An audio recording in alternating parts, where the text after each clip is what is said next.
So, um, I don't know. Well, I've got some books. I'd read that book I was reading last time. But the text on that book is just too small. I can't. It kind of hurts to read it.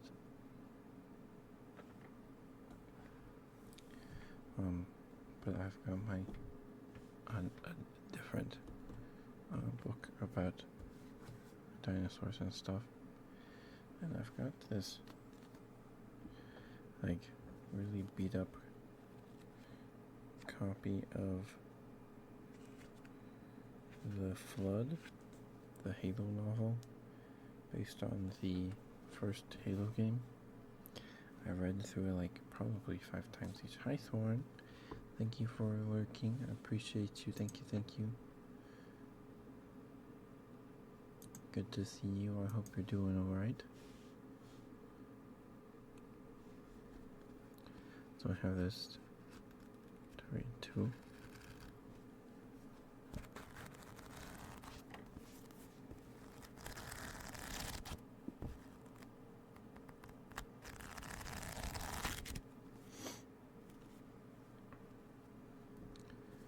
And yeah.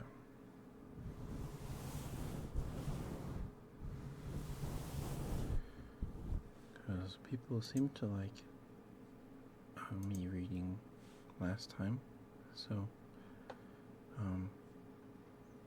yeah. But we'll see.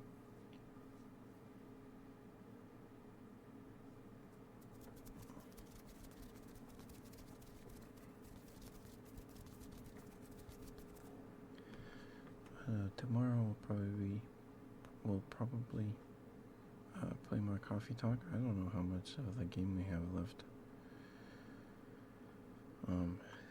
to play. We have to be getting close, I feel like. Sorry, my phone made a weird noise.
suppose we could start some reading.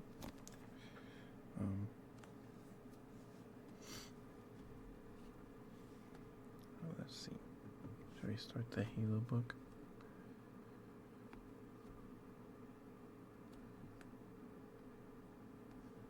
Alright, so this is Halo the Flood. I have the definitive edition. So I also have First Strike. I got both of these books at a thrift store in Wyoming when I went to visit my uncle with my dad and brother. It was a long time ago. This book has definitely seen better days. But it was just The Flood and First Strike. And I saw them, I was like, oh, I need those. Because I really like Halo. And I'm trying to be careful with this book, because it is really beat up. But this is The Flood, the definitive edition, by William C. Dietz. Let's see. Sorry, my chair's really loud. I need to scoot closer. So, let's read the back of the book, I suppose. The back cover. Reach has fallen. The Covenant war machine rages on. So, I'm pretty sure chronologically, you should read The Fall of Reach before reading this one. But this one is based on the book, or it's based on the first game. It's the only Halo novel based on a game. Or based on the events of a game, I should say. Most of the books are before the events of the games, or after, or in between. And, yeah. So, Reach has fallen. The Covenant war machine rages on. Humanity's last hope lies with the crew of the Pillar of Autumn.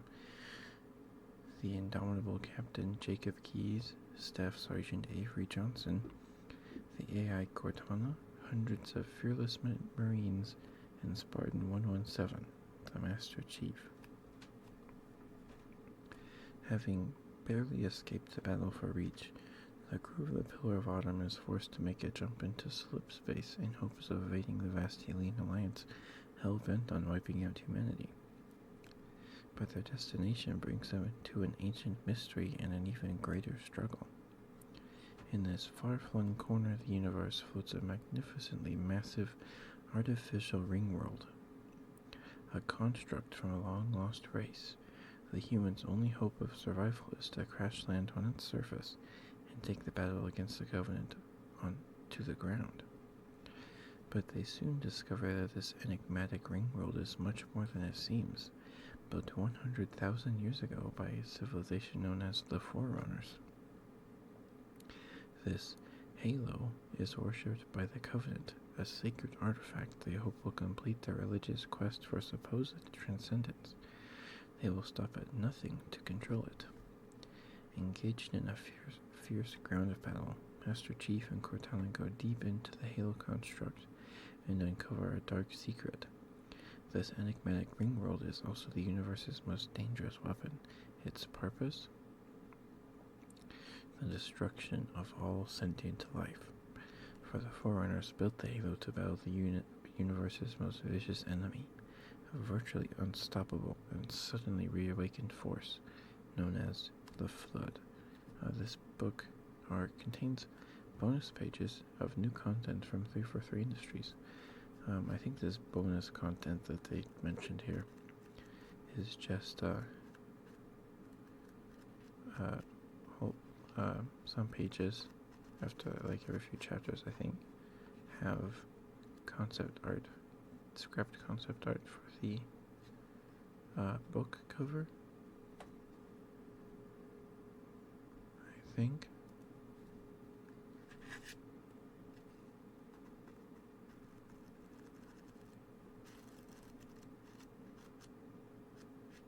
Maybe not. maybe I'm thinking of something else. But, alright. So,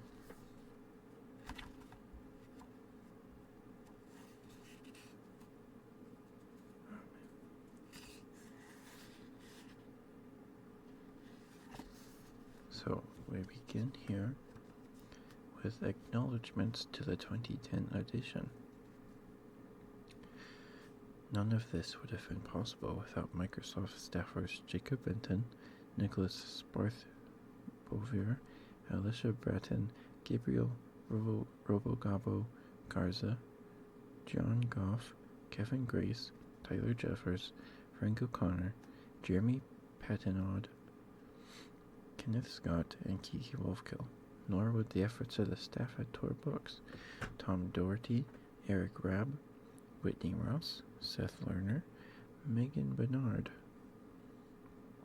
Theresa DeLucy, Jim Kapp, Lauren Hugan, Heather Saunders, Nathan Weaver, Justin Goldenbach, and Patty Garcia. 343 Industries would like to thank Bungie Studios, Scott Del Oso, Nick Dimitrov,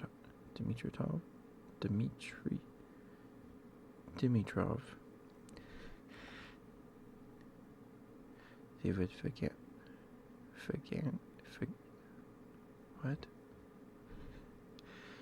Fagatner, Nancy Fagatner, Josh Kerwin, Brian Koski, William C. Dietz, Bonnie Ross Ziegler, Phil Spencer, and Carla Wu. This edition features early drafts of the new cover art, which have been included periodically throughout the book. These images give a small insight to the process of creating the new cover from artists within 343 Industries. And then on the next page is the foreword. It begins here.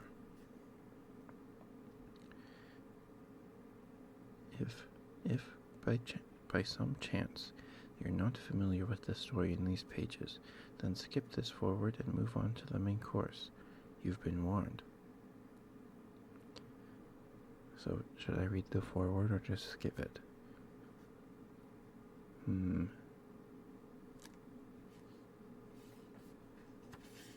I guess we'll just skip it. It's not that long. Alright. Prologue. 103 hours, September 19th, 2552. Military calendar.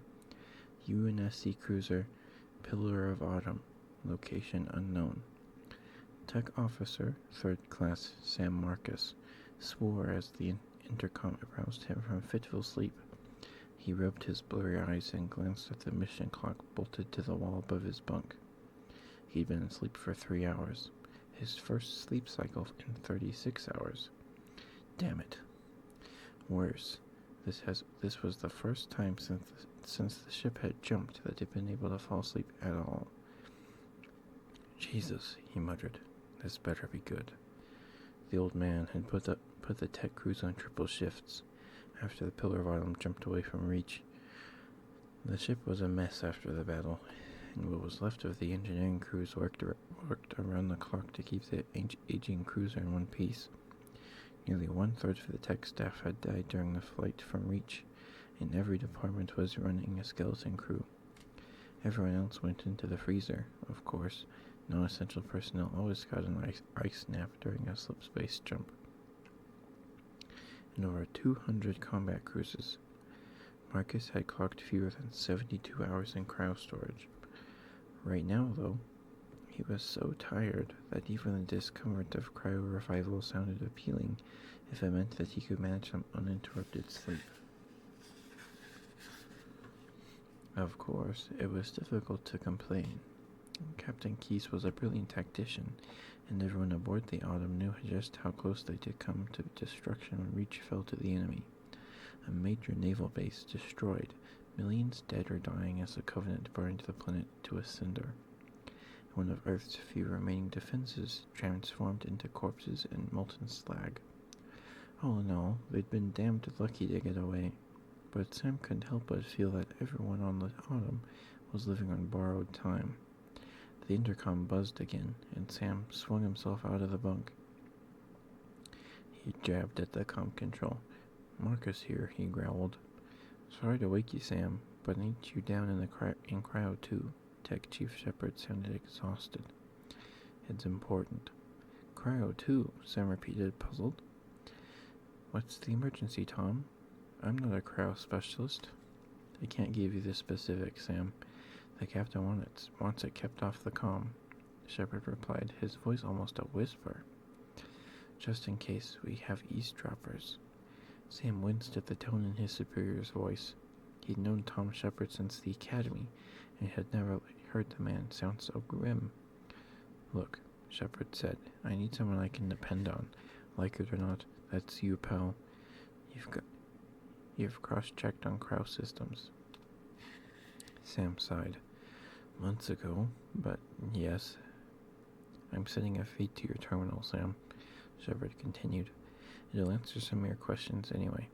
Dump it to a portable pad, grab your gear, and get down here." "Roger," Sam said. He stood, shrugged into his uniform tunic, and stepped over to his terminal. He activated the computer and waited for the upload from Shepard. He waited, his eyes locked on a small 2D photograph taped to the edges of the screen. Sam brushed his fingers against the photo. A pretty young woman frozen in the picture smiled back at him. The terminal chimed as the feed from Shepard appeared on Sam's message queue. "Receiving the feed, Chief," he called out to the intercom pickup. He opened the file. A frown creased his tired features as a new message scrolled across his screen. "File encrypted. Eyes only. Marcus Samuel N. Decryption key. Personalized. Ellen's anniversary." He glanced back at the picture of his wife. He hadn't seen Ellen in almost 3 years, since his last shore leave on Earth, in fact. He didn't know anyone on active duty who'd been able to see their loved ones in years. The war simply didn't allow for it. Sam's frown deepened. UNSC personnel generally avoided talking about the people back home. The war had been going badly for so long that morale was rock bottom. Thinking about the home front only made things worse. The fact that Tom had personalized the security encoding was unusual enough. Reminding Sam of his wife in the process was completely out of character for Chief Shepard. Someone was being security conscious to the point of paranoia. He punched in a series of numbers, the date of his wedding, and enabled the decryption suite. In seconds, the screen filled with schematics and tech readouts. His practiced eye scanned the file, and adrenaline suddenly spiked through his fatigue like a bolt of lightning. "Christ," he said, his voice suddenly hoarse. "Tom, is this who I think it is?" "Damn right. Get down to cryo 2 on the double, Sam. We've got an important package to thaw out, and we'll drop back to real space soon." "On my way," he said. He killed the intercom connection, his exhaustion forgotten. Sam quickly dumped the tech file to his portable comm pad and deleted the original from his computer. He strode toward the door to his cabin, then stopped. He snatched Ellen's picture from the workstation, almost as an afterthought, and shoved it into his pocket. He sprinted for the lift. If the captain wanted the inhabitant of Cryo 2 revived, it meant that Keyes believed that the situation was about to go from bad to worse, or it already had. Unlike vessels designed by humans, in which the command area was almost always located towards the ship bow, Covenant ships were constructed in a more logical fashion, which meant that their control rooms were buried deep within heavily armored holes, making them impervious to anything less than a mortal blow. The differences did not end there. Rather than surround themselves with all manner of control interfaces, plus the lesser beings required to staff them, the elites preferred to command from the center of an aesthetically barren platform held in place by a latticework of opposing gravity beams. However, none of these things were at the forefront of Shipmaster Orna Fulsami's mind as he stood at the center of his destroyer's control room and stared at the data projections which appeared to float in front of him. One showed the ring world, Halo.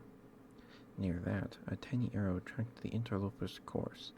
The second projection displayed a schematic titled Human Attack Ship Type C-2. A third scrolled a constant flow of targeting data and sensor readouts. He fought a moment of revulsion that these filthy primates somehow merited an actual name, let alone names for their inferior constructs, galled him to his core. It was perverse. Names implied legitimacy, and the vermin deserved only extermination. The humans had names for his own kind, elites, as well as the lesser races in the Covenant, jackals, grunts, hunters, the appalling temerity of the filthy creatures. Temerity of the filthy creatures that they would dare name his people with their harsh, barbaric tongue was beyond the pale. He paused and regained his composure.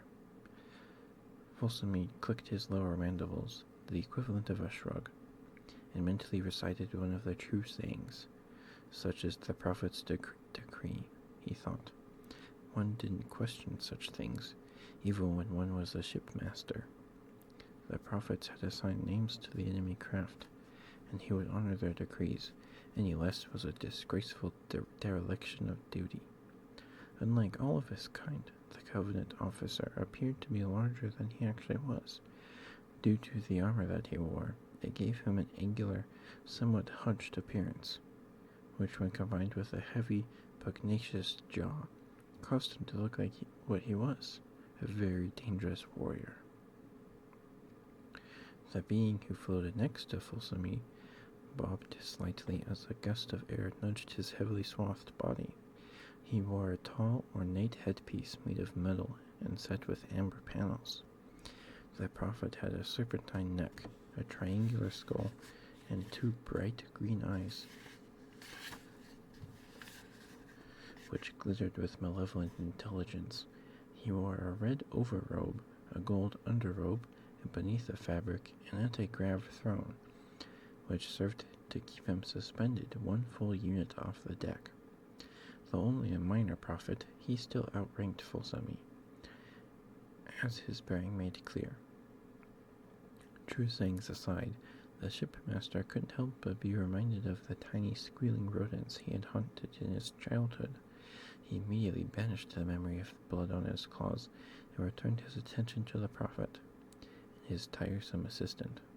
The assistant, a lower-rank elite named Bako Ikaporami, stepped forward to speak on the Prophet's behalf. He had an annoying tendency to use the royal we, a habit that angered Fulsami. Even his demeanor dripped with condescension, a fact which made the shipmaster angry, but it couldn't be addressed, not directly, and certainly not with the Prophet present. Although Fulsami wasn't willing to cave in completely.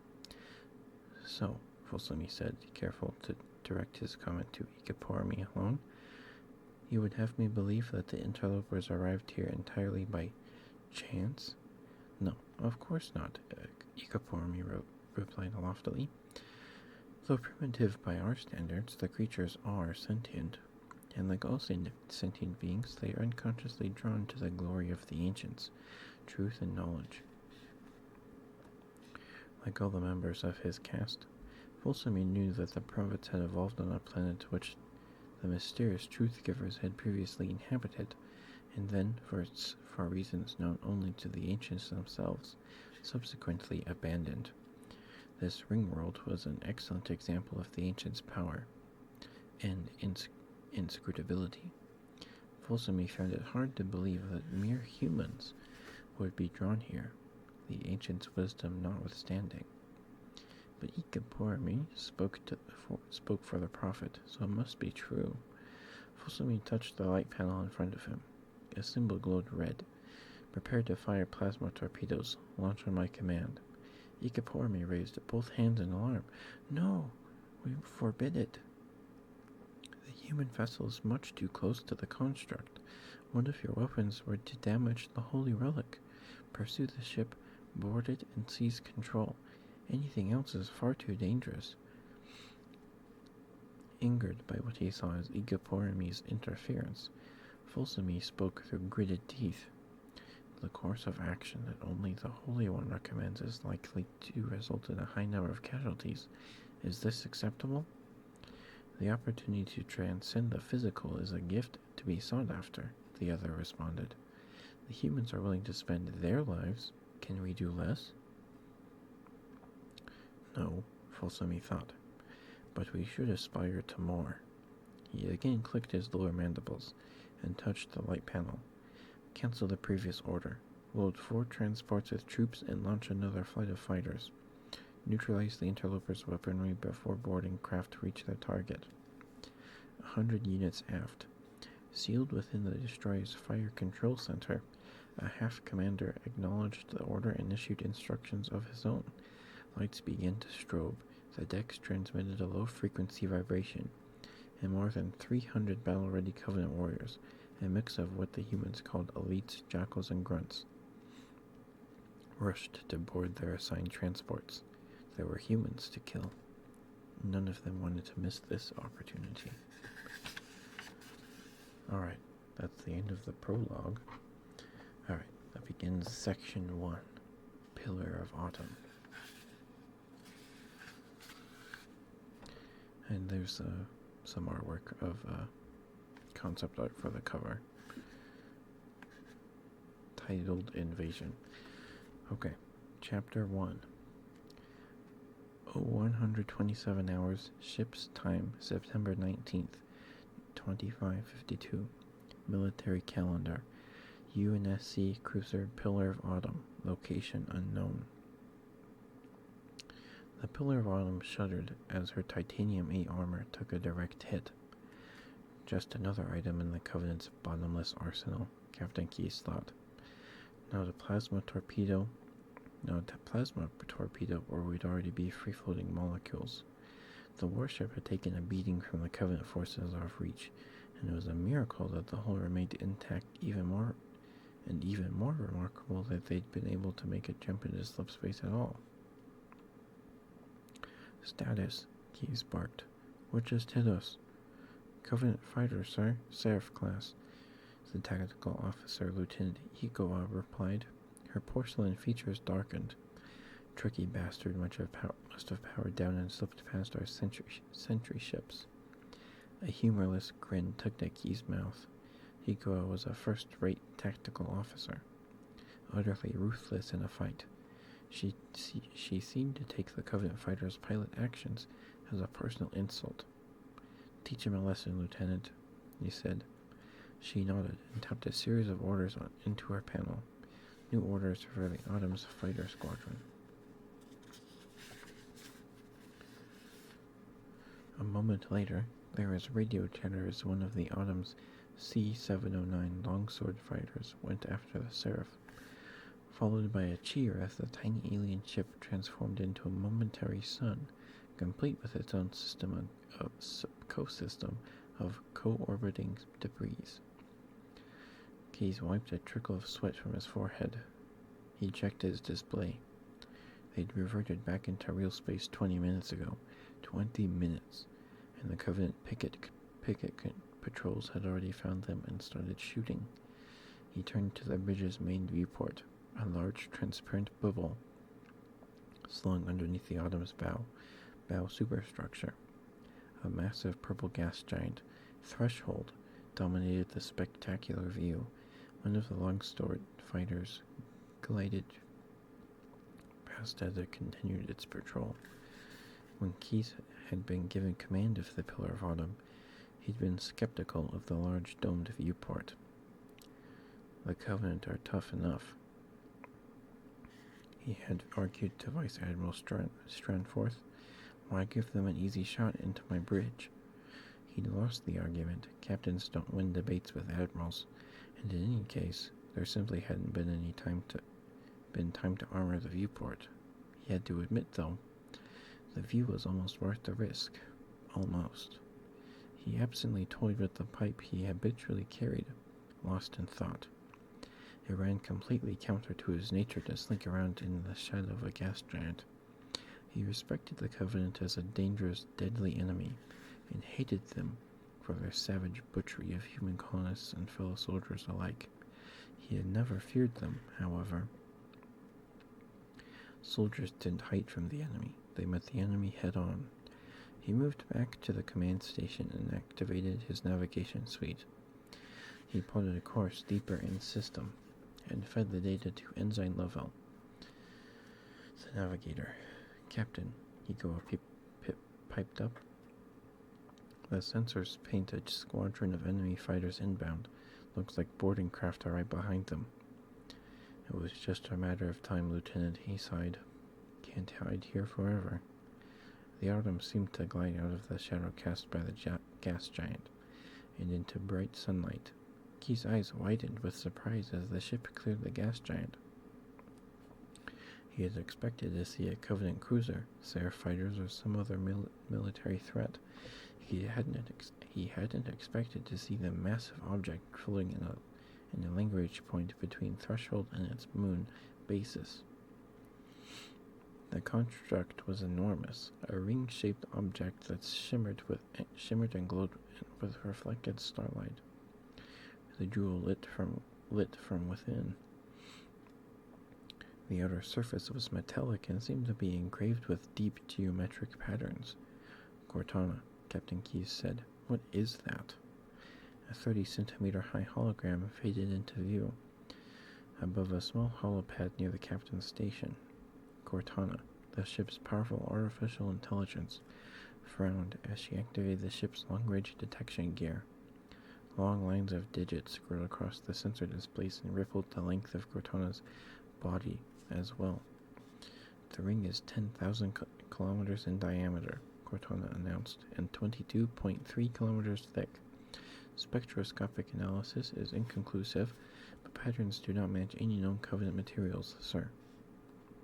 Keyes nodded. The preliminary finding was interesting, very interesting, since Covenant ships had already been present when the Autumn dropped out of slip space and right into their laps. When he first saw a large Covenant installation, one far beyond the scope of human engineering, the thought that the construct might also be beyond Covenant engineering held some small comfort. It also made him nervous. Under intense pressure from enemy warships in the Epsilon Eridani system, the location of the UNSC's last major naval base, Reach, Cortana had been forced to launch the ship toward a random set of coordinates, a standard procedure to lead the Covenant forces away from Earth. Now it appeared that the men and women aboard the Pillar of Autumn had not succeeded in leaving their original pursuers behind. The Covenant had followed them here, wherever here was. Cortana aimed a long-range camera array at the ring and a close-up snapped into focus. Keyes let out a long, slow whistle.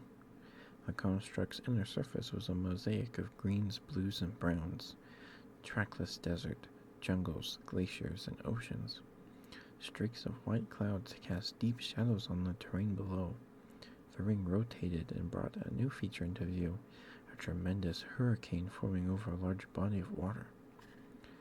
Equations again scrolled across the AI's semi-transparent body as she continued to evaluate the incoming data. Captain, Cortana said, the object is clearly artificial. There's a gravity field that controls the ring's spin and keeps the atmosphere inside. I can't say which with 100% certainty, but it appears that the ring has an oxygen-nitrogen atmosphere and Earth normal gravity. Keyes raised an eyebrow. If it's artificial, who the hell built it? And what in God's name is it? Cortana processed the question for a full 3 seconds. I don't know, sir. Regulations be damned, Keyes thought. He took out his pipe, used an old-fashioned match to light it, and produced a puff of fragrant smoke. The ring world shimmered on the status monitors. Then we'd better find out. Sam Marcus rubbed his aching neck with hands that trembled with fatigue. The rush of adrenaline that had flooded him when he received Tech Chief Shepard's instructions had worn off. Now he just felt tired, strung out, and more than a little afraid. He shook his head to clear it and surveyed the small observation theater. Each cryostage bay was equipped with such a station, a central monitoring facility for the hundreds of cryotubes the storage bays held. Excuse me.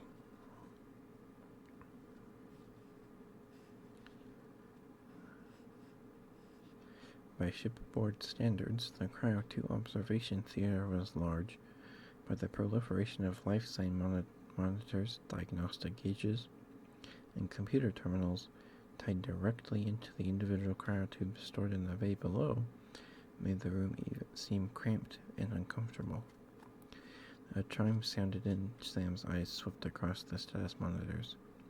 There is only one active cryotube in this bay, and its monitor pinged for his attention. He double-checked the main instrument panel and keyed the intercom. "He is coming around, sir," he said. He turned and looked out the observation bay's window. Check Chief Tom Shepard waved up at Sam from the floor of Cryo Storage Unit 2. "Good work, Sam," he called back. "Almost time to pop the seal."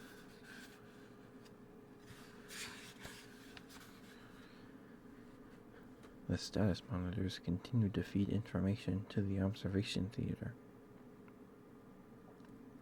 The subject's body temperature was approaching normal. At least, Sam assumed it was normal. He'd never awakened a Spartan before. And most of the chemicals had already been flushed out of his system.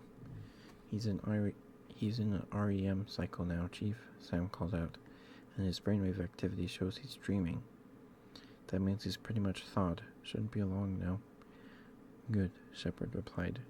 "Keep an eye on those neuro readings. We packed him in wearing his combat armor. There may be some feedback effects to watch out for." Acknowledged. A red light went to life on the security terminal, and a new series of codes flashed across the screen. "Wake up series standby. Security lock. Priority Alpha engaged. Cortana. Cryo storage 23.4.7. "What the hell?" Sam muttered. He keyed the bay intercom again. "Tom, there's something weird here. Some kind of security lockout from the bridge." Acknowledged. There was a static spotted click as Shepard looped to the bridge channel. "Cryo 2 to bridge?" "Go ahead, Cryo 2, a female replied, laced with the telltale warble of synthesized speech. We're ready to pop the seal on our guest, Cortana," Shepard explained. "We need the security code," the AI finished. Transmitting bridge out." Almost instantly, a new line of text scrolled across the security screen. "Unseal the hushed casket." Sam hit the execute command. The security logout dropped away, and the countdown timer began, marking time until the wake-up sequence would be completed. The soldier was coming around. Respiration was up, ditto his heart rate, as both returned to normal levels. Here he is, Sam thought. A real honest-to-God Spartan. Not just any Spartan, but maybe the last Spartan. The shipboard scuttlebutt said that the rest of them had bought the farm at Reach. Like his fellow techs, Sam had heard of the program, though he'd never seen an actual Spartan in person. In order to deal with the increasing civil turmoil, the Colonial Military Administration had secretly launched Project Orion back in 2491. The purpose of the program was to develop super soldiers who would receive special training in physical augmentation. The initial effort was successful, and in 2517, a new group of Spartans, the 2 series, had been selected as the next generation of super soldier. The project had been intended to remain secret, but the Covenant War had changed all that. It was no secret the human race was on the verge of defeat. The Covenant's ships and space technology were just too advanced. While human forces could hold their own in a ground engagement, the Covenant would simply fall back into space and glass the planet from orbit. As the situation grew increasingly grim, the Admiralty was faced with the ugly prospect of fighting a two-front war, one against the Covenant in space, and another against the collapsing human society on the ground.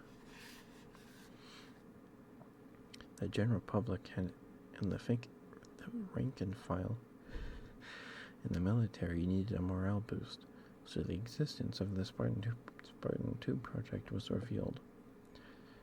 There are now successful heroes to rally behind, men and women who had taken the fight to the enemy and won several decisive battles. Even the Covenant seemed to fear the Spartans. Except they were gone now, all but one, sacrificed to protect the human race from the Covenant and the very real possibility of extinction. Sam gazed on the soldier in front of him, and with something akin to awe, here, about to rise from a grave, was a true hero. It was a moment to remember, and if he was lucky enough to survive, to tell his children about. It didn't make him any less afraid, however. If the stories were true, the man gradually regaining consciousness in the bay below was almost as alien, and certainly as dangerous, as the Covenant. He was floating in the never land, somewhere between cryo and full consciousness when the dream began. It was a familiar dream, a pleasant dream, one which had nothing to do with war. He was on Uranus 2, the colony where he'd been born on, long since destroyed by the Covenant. He heard laughter all around. A female voice called him by name, John. A moment later, arms held him, and he recognized the familiar scent of soap. The woman said something nice to him, and he wanted to say something nice in return, but the words wouldn't come. He tried to see her, tried to penetrate the haze that obscured her face, and was rewarded with the image of a woman with large eyes, a straight nose, and full lips. The picture wavered, indistinct, like a reflection in a pond. In an eye blink, the woman who held him transformed. Now she had dark hair, piercing blue eyes, and pale skin. He knew her name, Dr. Halsey. Dr. Catherine Halsey had selected him for the Spartan 2 project. While most believed that the Spartans had been culled from the best of the UNSC military, only a handful of people knew the truth. Halsey's program involved the actual abduction of specially screened children. The children were flash-cloned, which made the duplicates prone to neurological disorders, and the clones covertly returned to the parents, who never suspected their sons and daughters were duplicates. In many ways, Dr. Halsey was the only mother that he had ever known, but Halsey wasn't his mother, nor was the pale, semi-translucent image of Cortana that appeared to replace her. The dream changed. A dark, nebulous shape loomed behind the mother/Halsey/Cortana figure. He didn't know what it was, but it was a threat. Of that he was certain. His combat instincts kicked in, and adrenaline coursed through him. He quickly surveyed the area, some kind of playground, with high wooden poles, distinctly familiar, and decided on the best route to flank the new threat. He spied an assault rifle, a powerful MA-5B, nearby. He placed himself between the woman and the threat. His armor could take the brunt of an attack, and he could return fire. He moved quickly, and the dark shape howled at him, a fierce and terrifying war cry.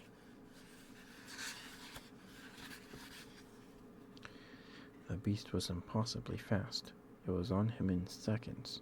He grabbed the assault rifle and turned to open fire, and discovered to his horror that he couldn't lift the weapon. His arms were small, underdeveloped. His armor was gone, and his body was that of a 6-year-old child. He was powerless in the face of the threat. He roared back at the beast in rage and fear, angry not just at the threat, but at his own sudden powerlessness. The dream started to fade. The light appeared in front of the Spartan's eyes. Vapor vented, swirled, and began to dissipate. A voice came, as if from a great distance. It was male and matter-of-fact. "Sorry for the quick thaw, Master Chief, but things are a bit hectic right now. The disorientation should pass quickly." A second voice welcomed him back, and it took the Spartan a moment to remember where he had been prior to entering the cryotube. There had been a battle, a terrible battle, in which most, if not all of his Spartan brothers and sisters had been killed. Men and women with whom he had been raised and trained since the age of 6, and who, unlike the dimly remembered woman of his dreams, constituted his real family. With the memory, plus subtle changes in the gas mix that filled his lungs, came strength. He flexed his stiff limbs. The Spartan heard the tech say something about freezer burn and pushed himself up and out of the cryotube's chilly embrace. "God in heaven," Sam whispered. The Spartan was huge, nearly 2.5 meters tall, encased in pearlescent green battle armor. The man looked like a figure from mythology, otherworldly and terrifying. Master Chief Spartan 117 stepped from his tube and surveyed the cryo bay.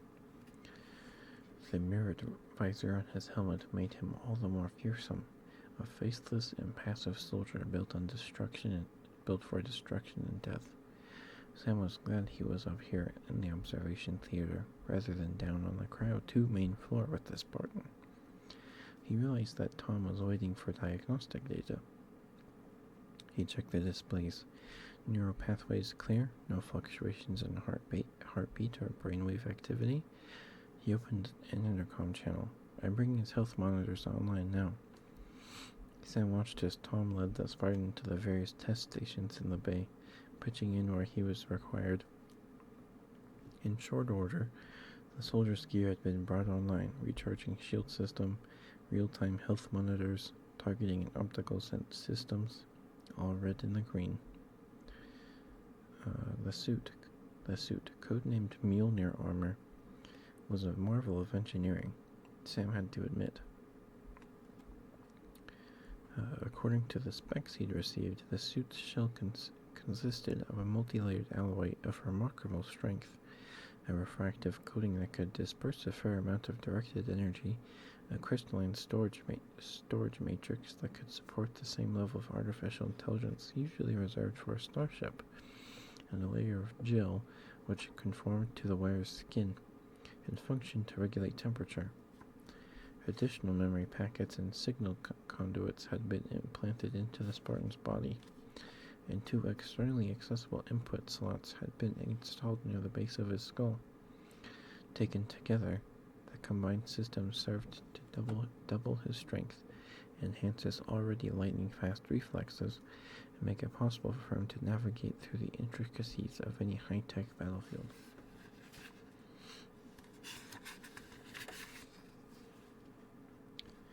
There were substantial life support systems built in the Mjolnir gear. Most soldiers went into cryo naked, since covered skin generally reacted badly to the cryo process. Sam had once worn a bandage into the freezer and discovered the affected skin blistered and raw when he woke up. The Spartan's skin must have hurt like hell, he realized. Through it all, though, the soldier remained silent, simply nodding when asked questions or quietly complying with requests from Tom. It was eerie. He moved with a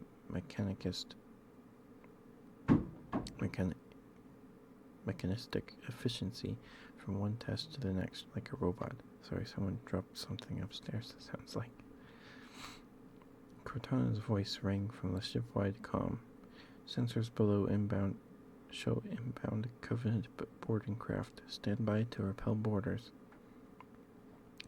Sam felt a pang of fear and sorrow for the Covenant troops that would have to face the Spartan in combat. The neural interface, which linked The Master Chief to his Mjolnir armor was working perfectly, and immediately fed data to his helmet's heads-up display on the inside surface of his visor. It felt good to move around, and the Master Chief quietly flexed his fingers. His skin itched and stung, a side effect of the cryo gases. He quickly banished the pain from his awareness. He had long ago learned how to disassociate himself from physical discomfort. He'd heard Cortana's announcement. The Covenant were on their way. Good. He scanned the room for weapons, but there was no arms locker present. The lack of weapons wasn't of great concern to him. He'd taken weapons away from the Covenant soldiers before. The intercom crackled again. Bridge to Cryo 2. This is Captain Keyes. Send the Master Chief to the bridge immediately. One of the techs started to object, pointing out more tests were required when Keyes cut in. He said, "On a double, crewman," and the rating gave the only reply he could. "Aye, aye, sir." The tech chief turned and faced him. "We'll find weapons later." The Master Chief nodded and was about to move for the door when an explosion echoed through the cryo bay. The first blast slammed into the observation theater's door with a noise that made Sam jump. His heart pounded as he quickly hit the door controls, engaging in an emergency lockout. The heavy metal barrier slammed into place with a crash. It then began to glow red as Covenant energy weapons burned their way through. "They're trying to get through the door," he yelled. He glanced down into the bay and saw Tom, a stricken look on his face. Sam could see his own startled reflection in the Spartan's mirrored visor. Sam lunged for the alarm and had time to call in an alert. Then, the security door exploded in a shower of fire and molten steel. He heard a whine of plasma rifle fire, then felt something punch him in the chest. His vision blurred, and he groped to feel the wound. His hands came away sticky with blood.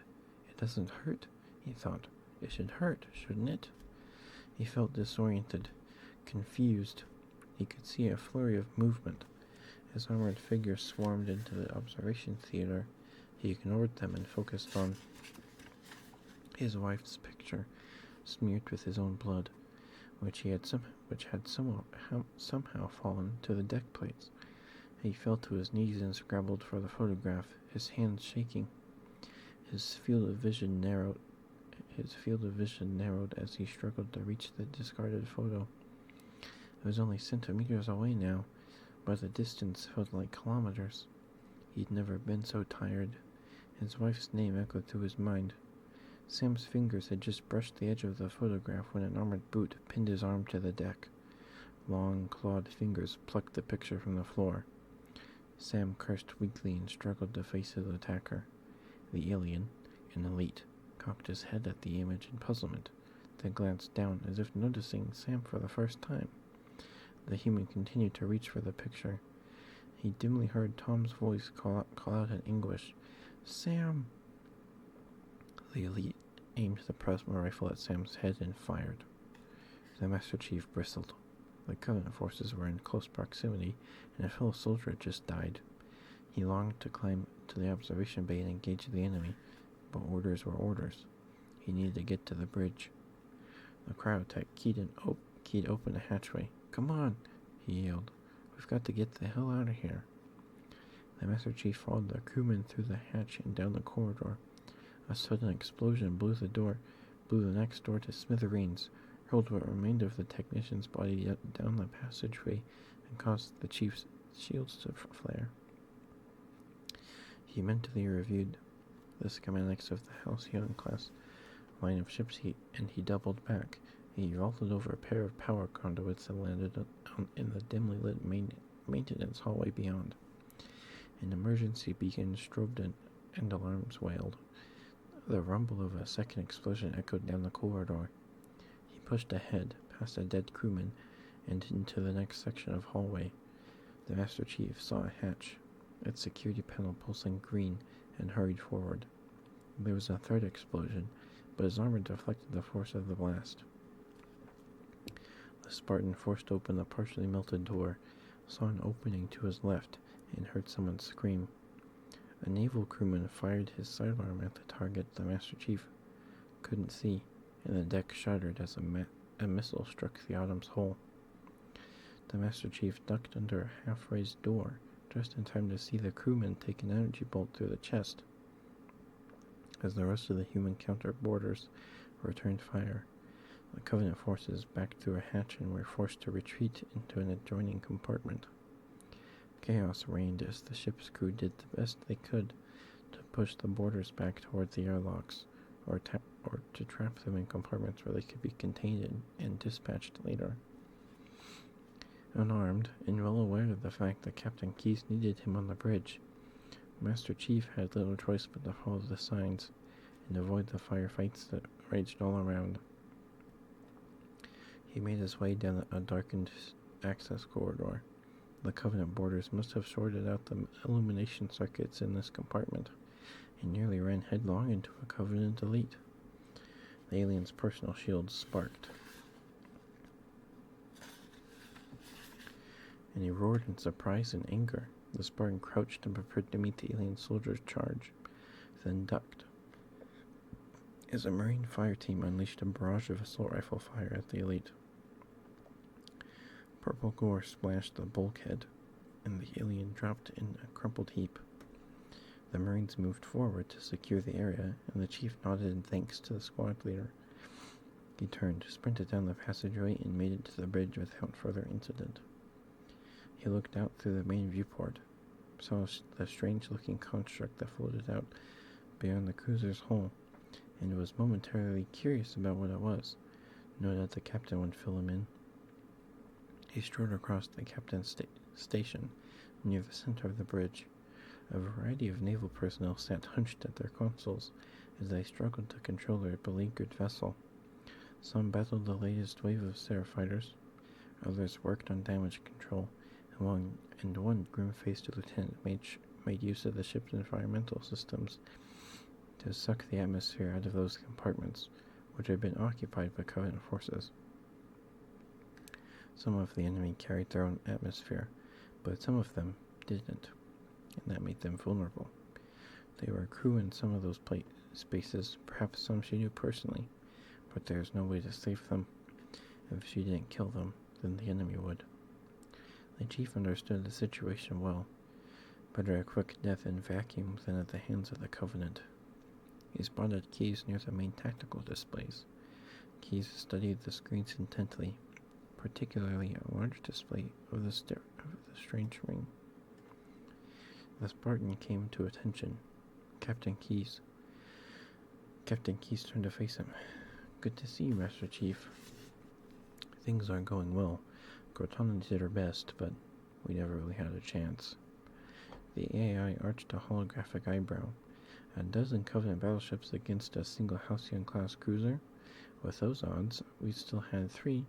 She paused, as if distracted, then amended, "Make that 4 kills." Cortana looked at Chief. "Sleep well?" "Yes," he replied, "no thanks to your driving." Cortana smiled. "So you did miss me." Before he could reply, another blast rocked the entire ship.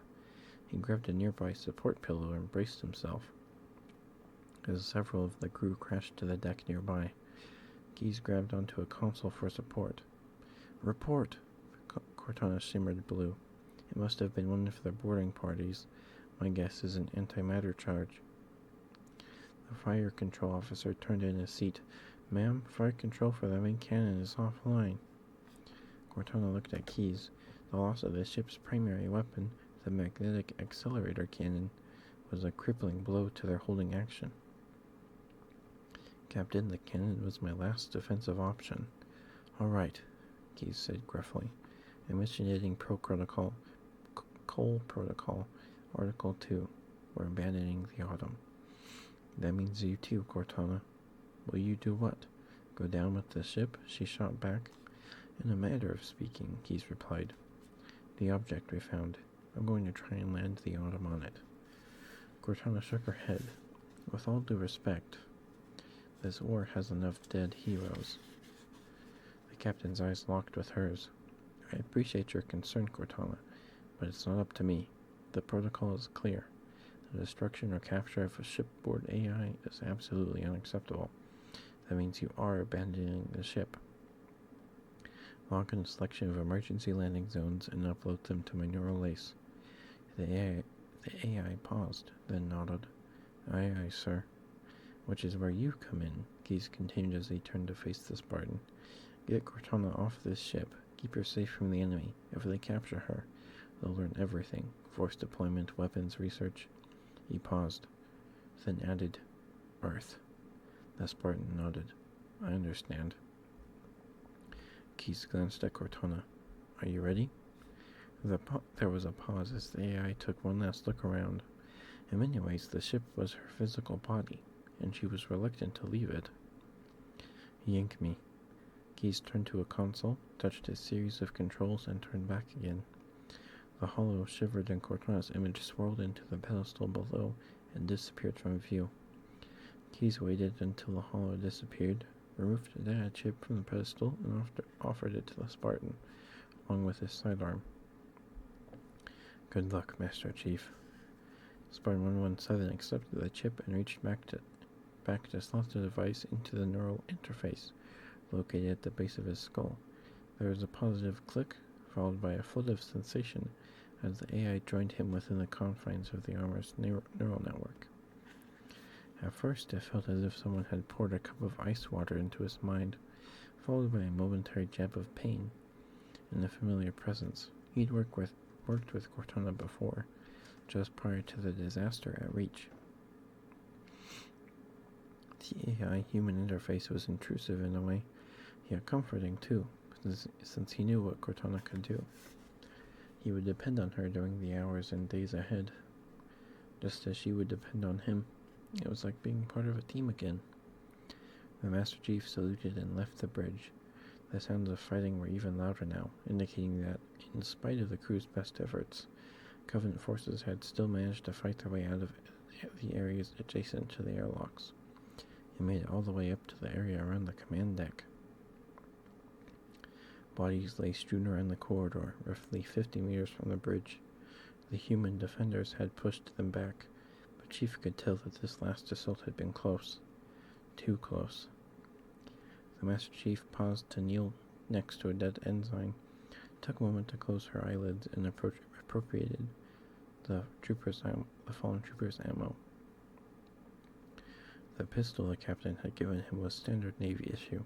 It fired 12.7mm semi-armor-piercing, high-explosive ammo from 12-round clips. Not what he would choose to tackle an elite with, but good enough for grunt work. There was a metallic click as the first clip slid into the pistol's handle, followed by the sudden appearance of a blue circle in his HUD, a targeting reticle, as his armor made electronic contact with the weapon in his hand. Then, conscious of the need to get Cortana off the ship, he made his way down the corridor. He heard the strange high-pitched squeaks and barks before he actually saw the Covenant grunts themselves. Consistent with his status as a veteran, the first alien to come around the corner wore red-trimmed armor, a methane rig, and the Marine's web pistol belt. The alien wore the captured gear, Pancho Villa style, and dragged it across the deck. Two of his comrades brought up the rear. Confident that there were more of the vaguely simian aliens in the way, the Master Chief paused long enough to let more of them appear, then opened fire. The recoil compensators in his armor dampened the effect, but he could still feel the handgun kick against his palm. All three of the grunts went down from headshots. Phosphorescent blue ichor splattered to the deck. It wasn't much, but it was a start. Master Chief stepped over their bodies and moved on. A lifeboat. That was his real goal, and he would do whatever it took to find one. Okay. My mouth's super dry.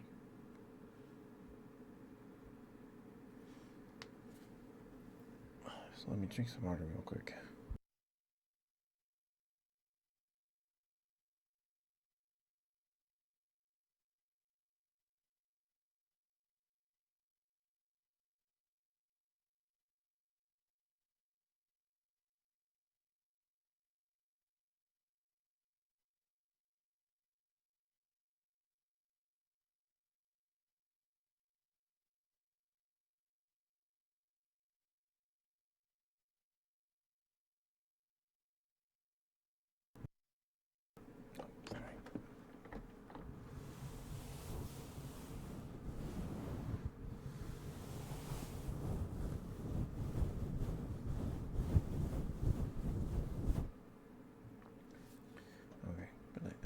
call it there with the book.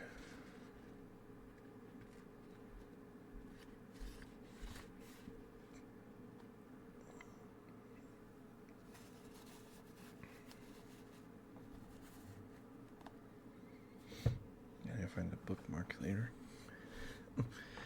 But hopefully that wasn't too bad. I hope it was enjoyable.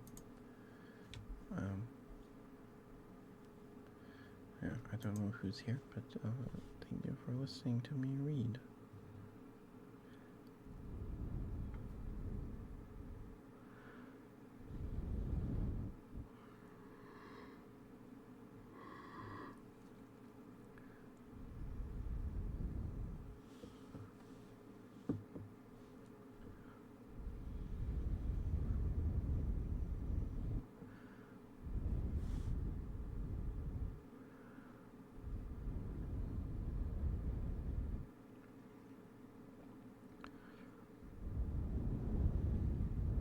Oh my goodness, I'm so sorry.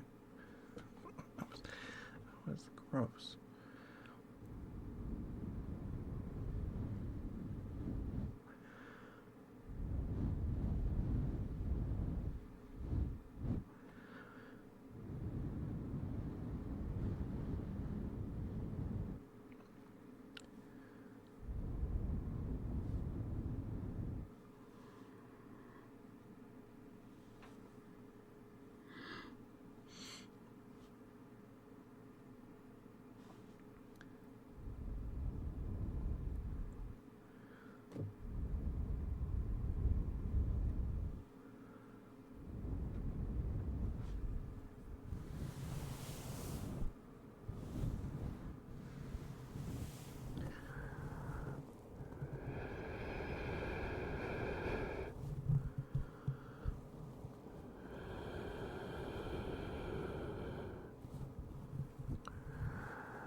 feels like you're not even reading, you're just watching a movie inside your mind.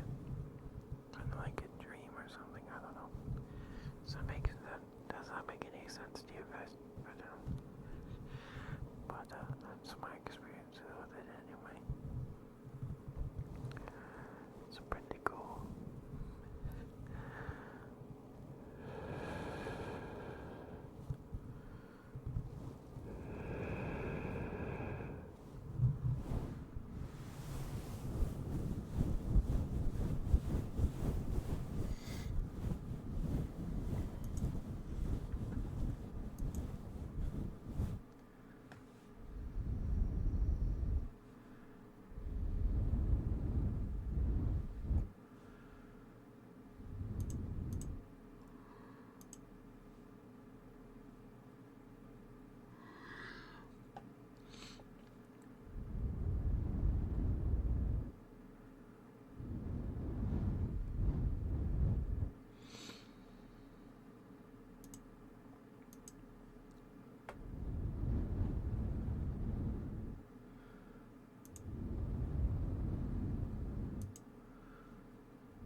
myself to sleep over here.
Well, hi, Furious Ninetail.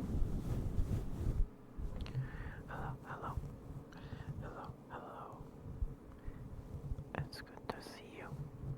I hope you've been well. I hope you've been drinking water. Hello, hello. Those emotes are adorable. They're very cute.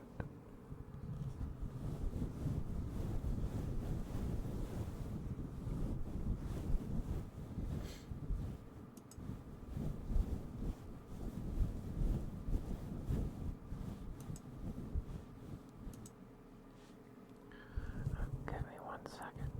I need to drink some water real quick.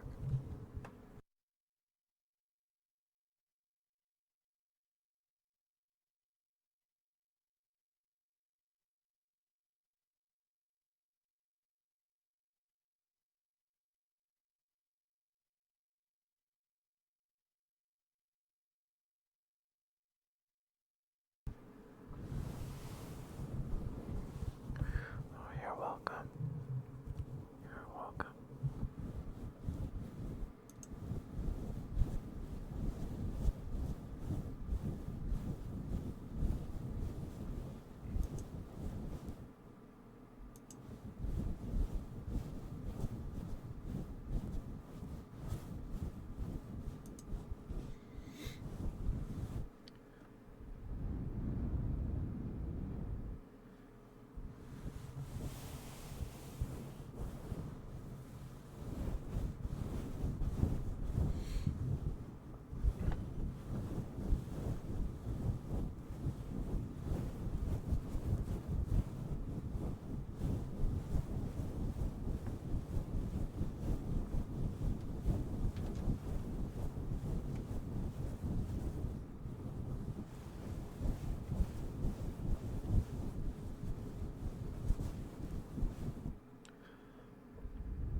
You have so many comfy emotes. So many. And they're all very cute.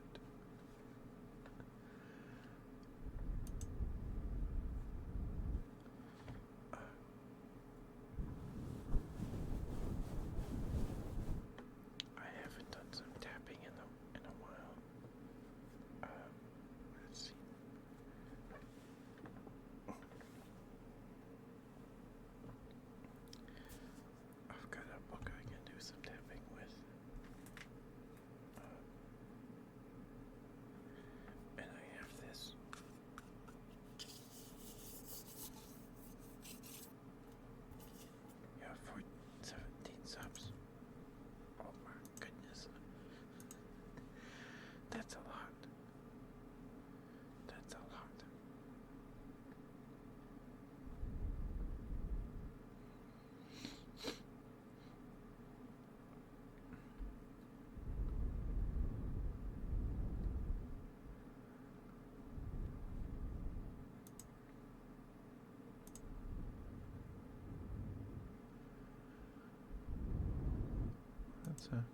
That's a narrow Sean emote.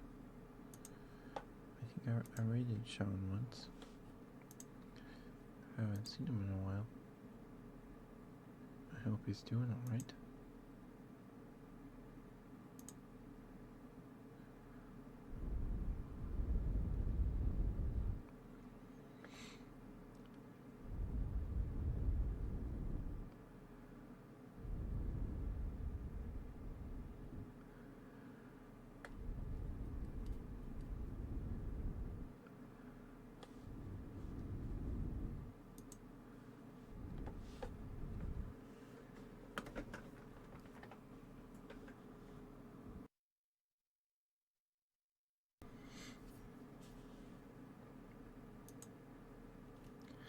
Alright, I think I saw his tweet.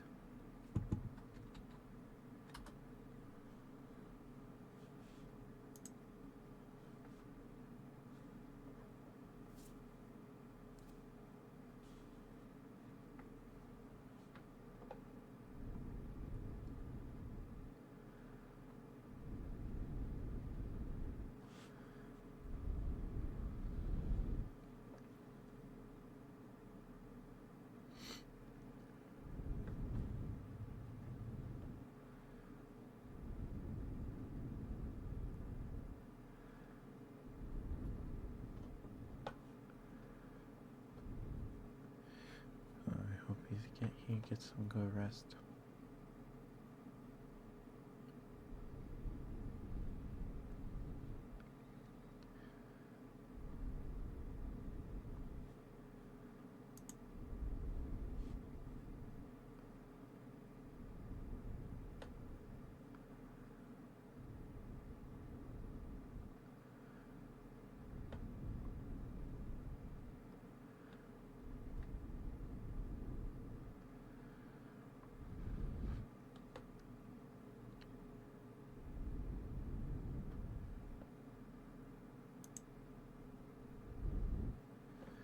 He does. I didn't stop by his streams very often, but he seemed very sweet.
He's easy to tease, huh? That's cute. Oh, that's a nice mug. That's a nice mug you got right there.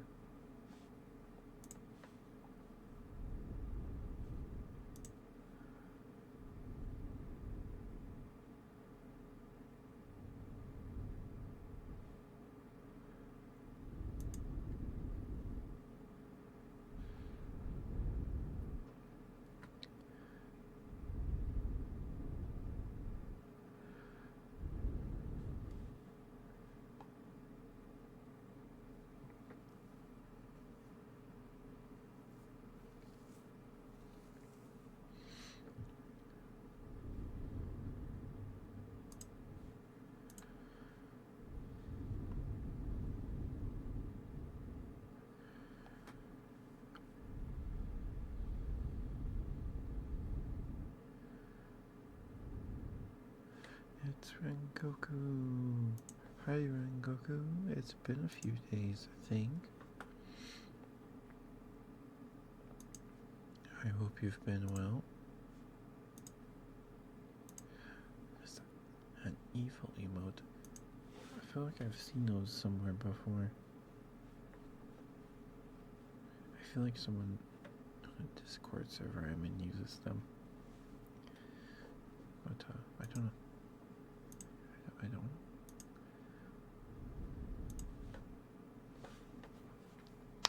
Oh, sorry. That was probably super loud. I don't think that'd be that loud. I popped a knuckle. I'm sorry. I'm so sorry. I'm sorry. I'm sorry. Please. Please, can you write it in your heart to forgive me for such a loud sound? I'm so sorry. I'm sorry. I did not think it'd be that loud.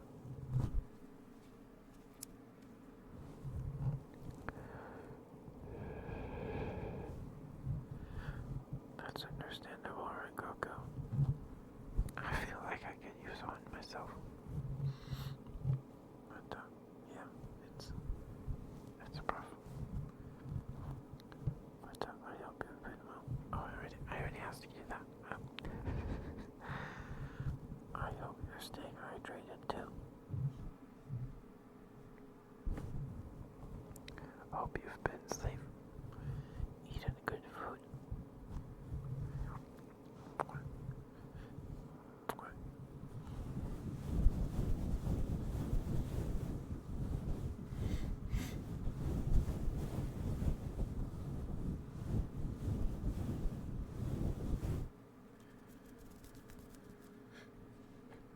What is that emote? It's a dog in a hat.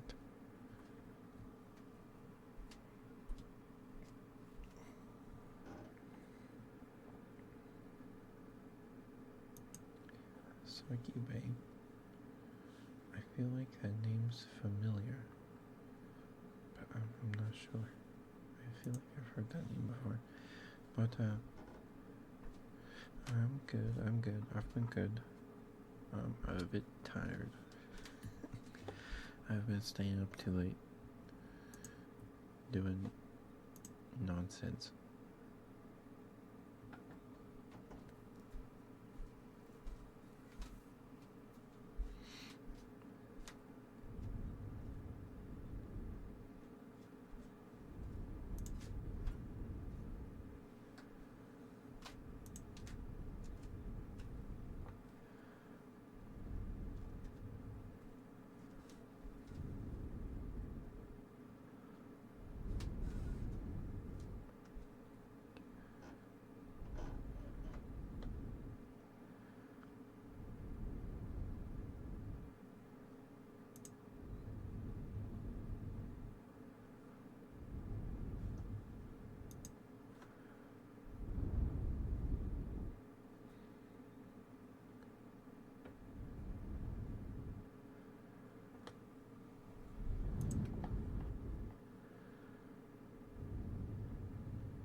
Sorry, someone's walking around upstairs.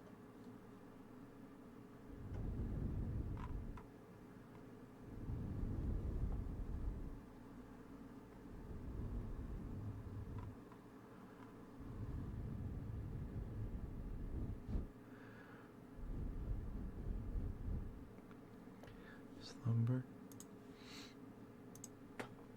That's an adorable emote. They have a hug too. Oh my goodness.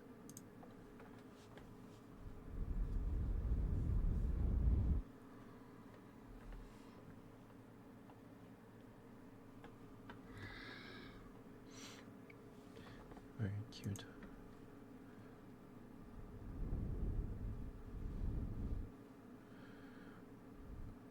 Smooch. Okay.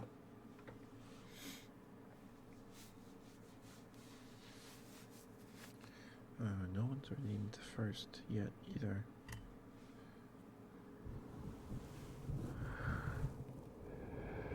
There you go. Congrats on being first, Furious 92. Or do you just prefer Furious or 92? Okay, Goku. Here's your smooch.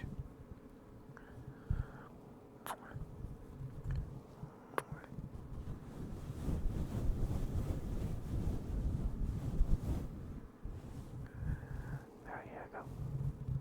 There is your smooch. I hope it was good enough. Thank you for the smooch, Ready?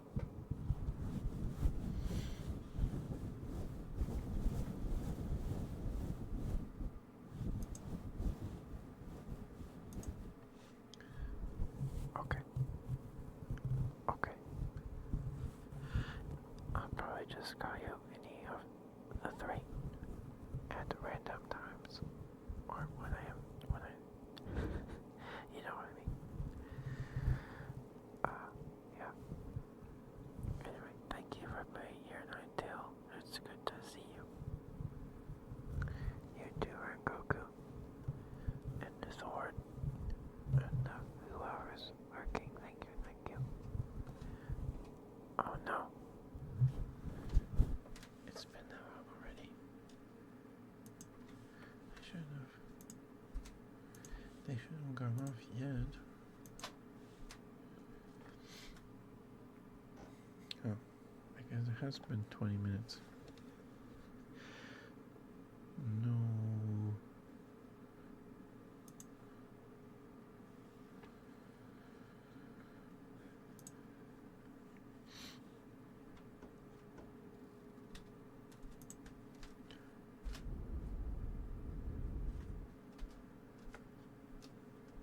Very good. You'll stay here? Well, thank you, Rankoku.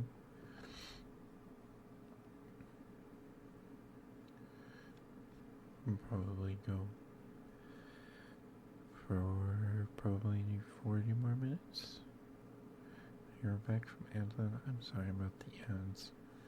I have the settings so like a minute and 30 seconds of ads plays like every 30-40 minutes or something. I think it's like 35 minutes. And that way pre-roll ads are off, because pre-roll ads they suck.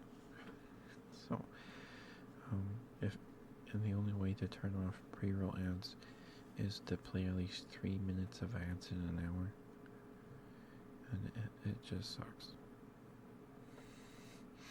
I wish I could just not have pre-roll ads and not have to play that many ads, but it is what it is, I suppose.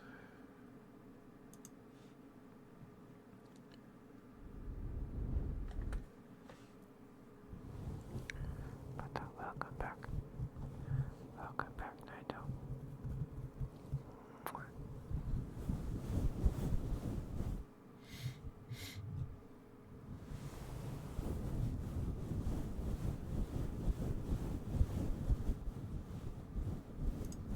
Flooshed. That's a cute flooshed. I like that flooshed.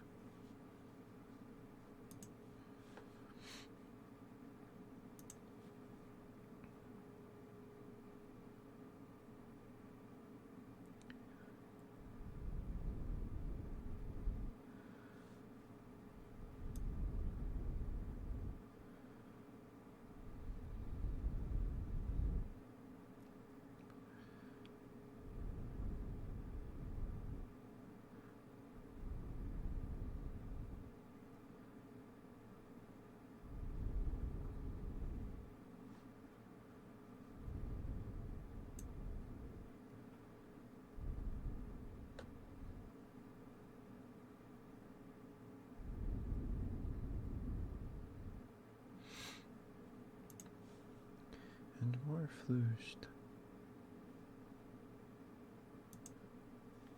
Those are more cute flushes. Very, very, very cute blushes.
Oh, take your 9 towel. Sorry, someone's walking upstairs again. The floor likes to creak. I'm sorry if it's super loud. I hope it's not.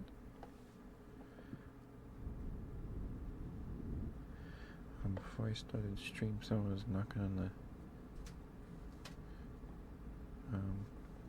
at least they're not yelling, yeah. Before I started stream, someone was like banging on the floor, on the ceiling, or on the floor. I don't know what they were doing.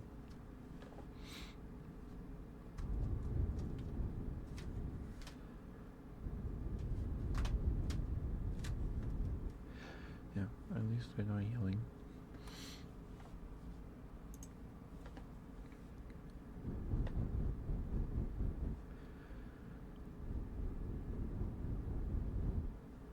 Oh, like yours, yeah. Well, my dad's office slash 3D printer workshop thing room is in the other room, and he has dad sneezes, so that can be pretty loud too. But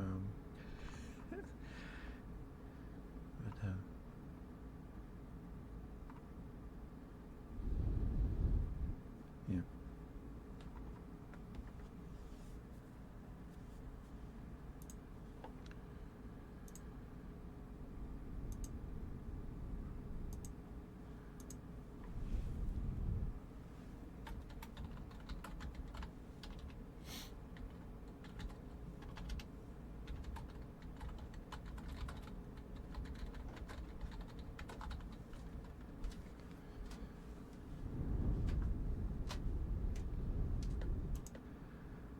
Your mom has those? Yeah. I don't remember last time I heard my mom sneeze actually. Is that weird? Keyboard smash. Does like emote too.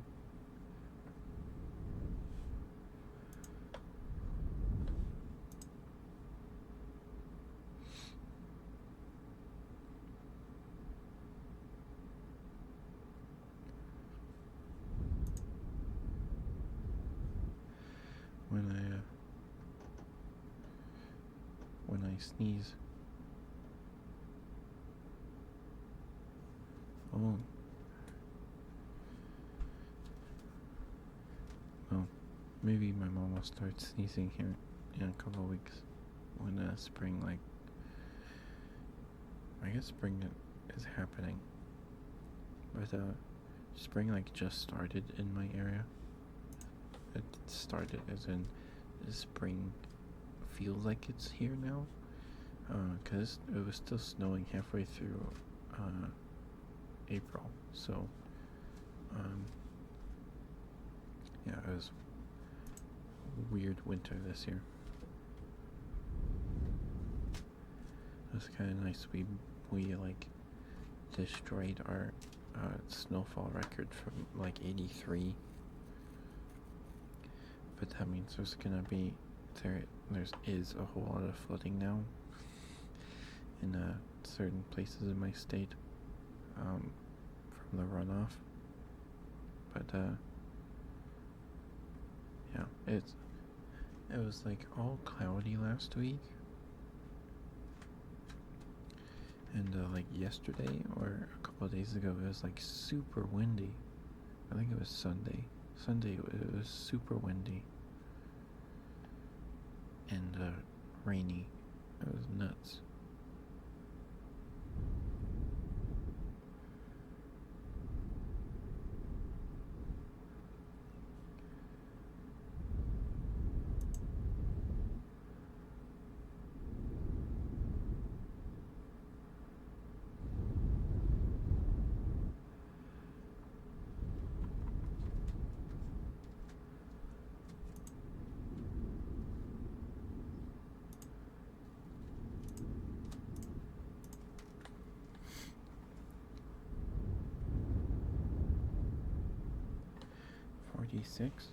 Is that Fahrenheit or Celsius?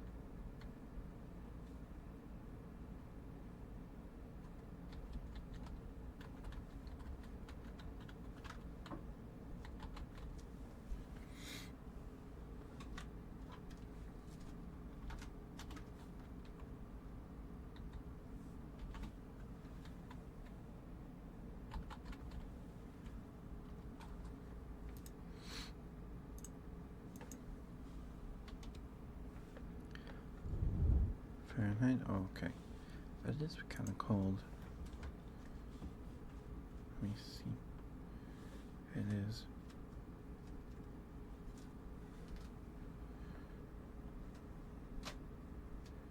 It is 66 right now. The high was 80 today. There's a chance of rain tomorrow. And then it's going to be sunny all weekend. In the 80s. The low 80s.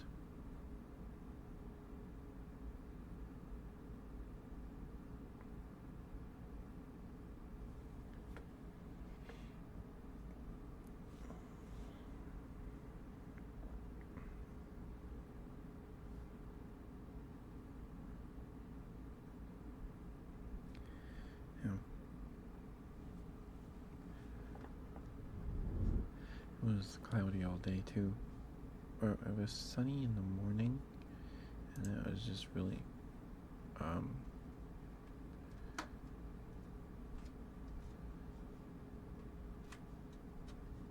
cloudy in the evening, afternoon. The sun set by now, so I don't know. It's too dark. Their highest was 66 today. Oh, well, I can't remember, but I think my state is like the third driest. I technically live in a desert, so yeah.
That makes sense.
Aura. I haven't done that in like weeks because Rengoku hasn't been here. Alright, let me drink some water.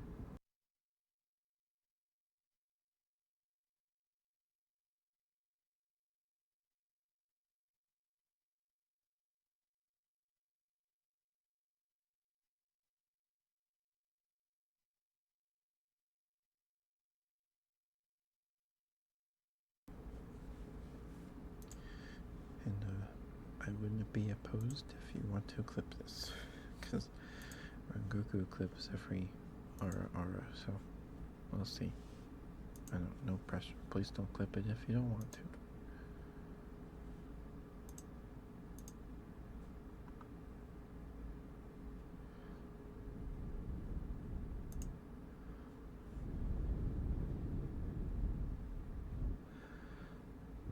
Okay, here we go.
you for clipping Ninetail. I appreciate it.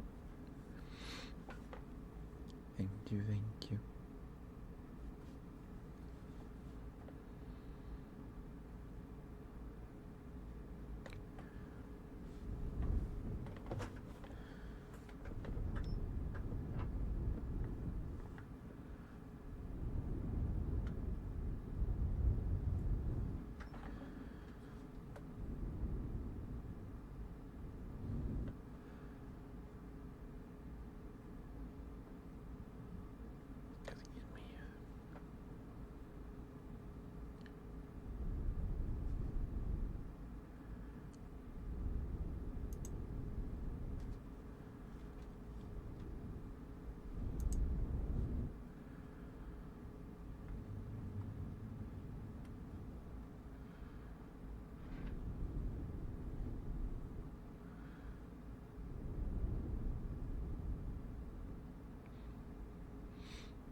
So,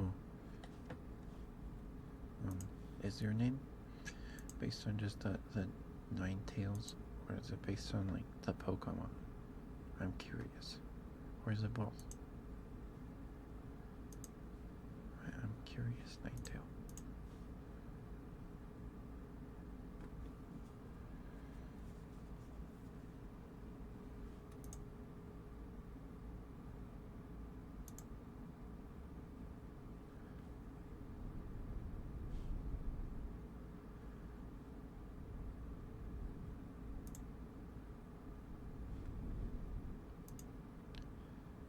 Oh, Naruto?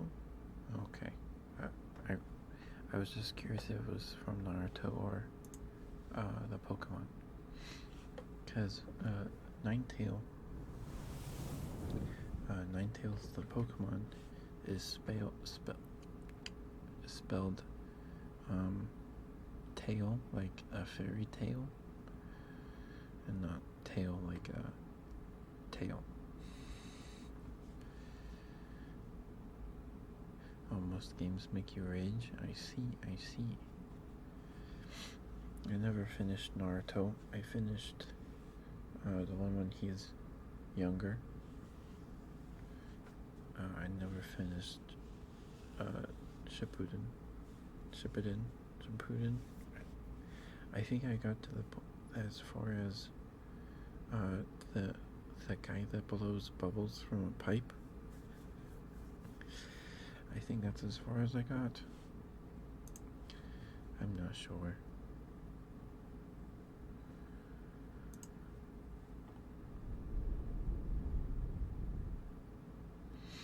Yeah, I never finished.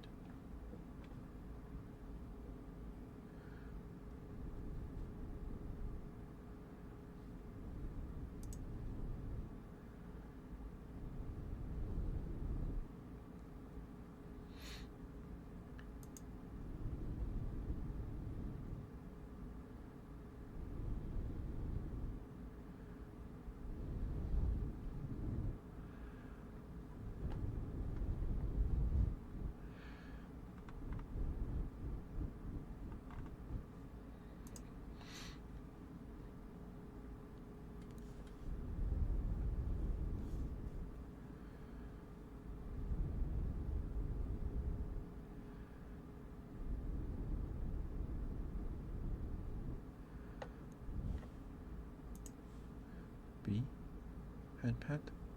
Thank you for the pet.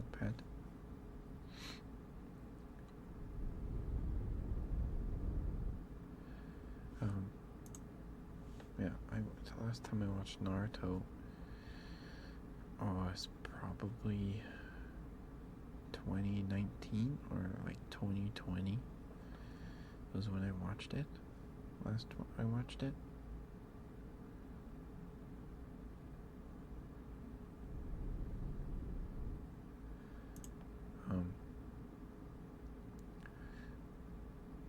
Yeah, I rewatched. I watched all of the original because I'd never finished it, and I watched all of it, even the filler.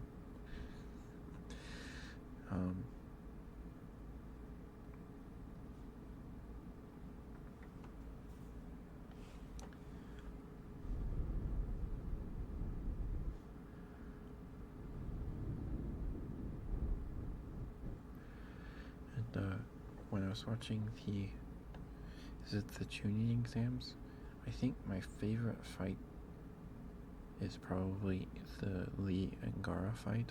I think that's probably my favorite. But the Naruto and Neji fight, I really like that one because I forgot Naruto wins when I was rewatching it. So I was like, oh, he actually wins. I completely forgot that he won. So that was cool. But yeah, Naruto. It's been around for a while in my life. But when I was little, my dad would watch it on like Netflix or Hulu or whatever it was. And he'd just start crying, and I was sitting on the floor next to the couch and just playing or something, and my dad was crying, so I just started crying. And my dad was like, "Why are you crying?" I was like, "'Cause you are." And I think it was after Naruto beats up Gaara and he's striking himself on the ground by his chin or something. I can't remember. I think that's when it was.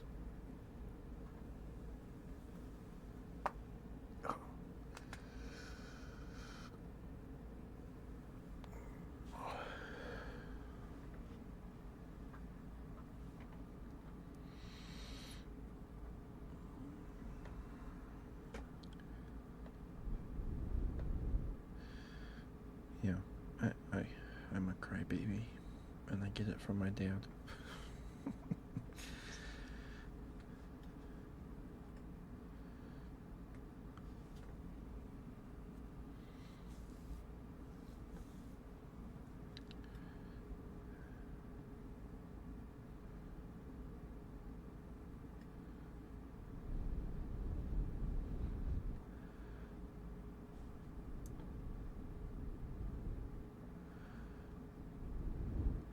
Like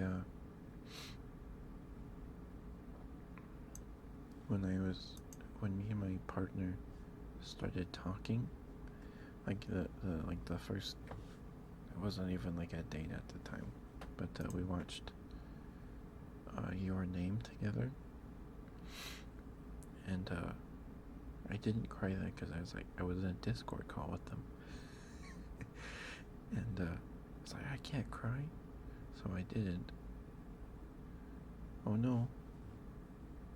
Ants? Is it ants?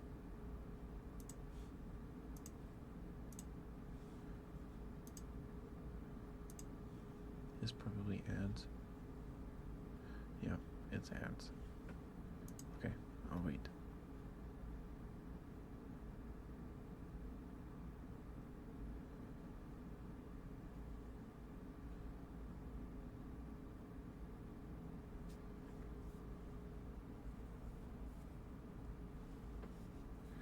Okay.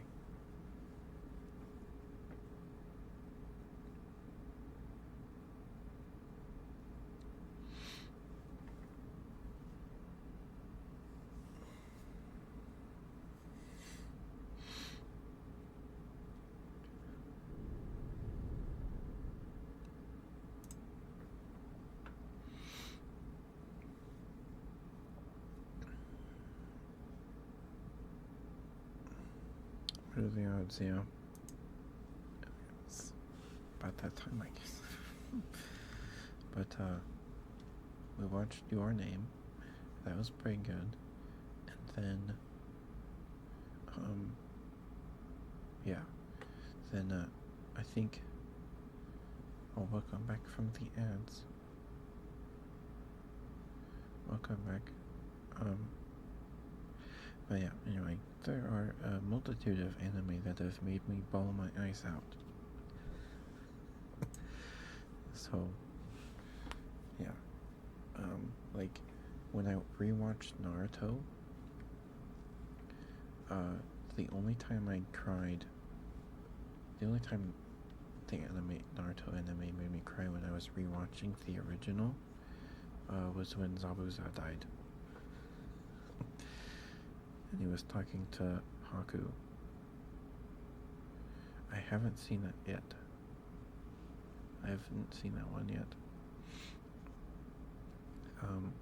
But when I was first getting, like, seriously getting into anime, like, for real, instead of just the only anime so I was like, the only anime I know is Naruto and Dragon Ball Z Kai from WB4 Kids. So I was like, I want to get into anime. So like the first one I watched, I think, yeah, like the first one I watched on Funimation, because I got the Funimation subscription because I had more dubs. And the first one I watched was Bunny Girl Senpai, and man, that show made me cry pretty hard.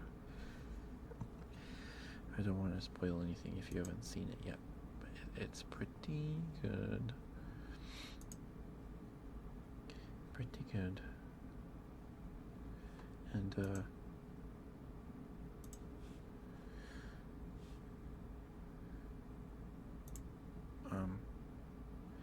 it's pretty good. And it's kind of old now. And then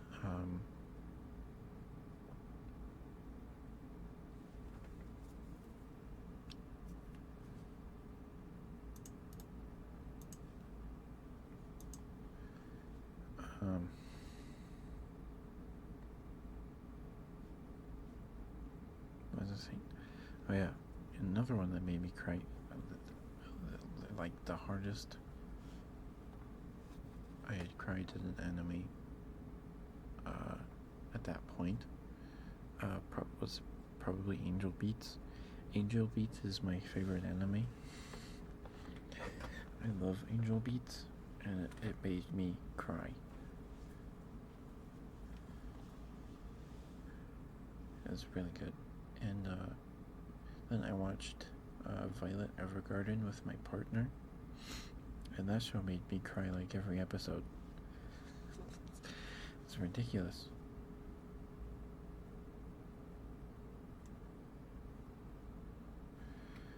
Yeah, my partner really likes Violet Evergarden.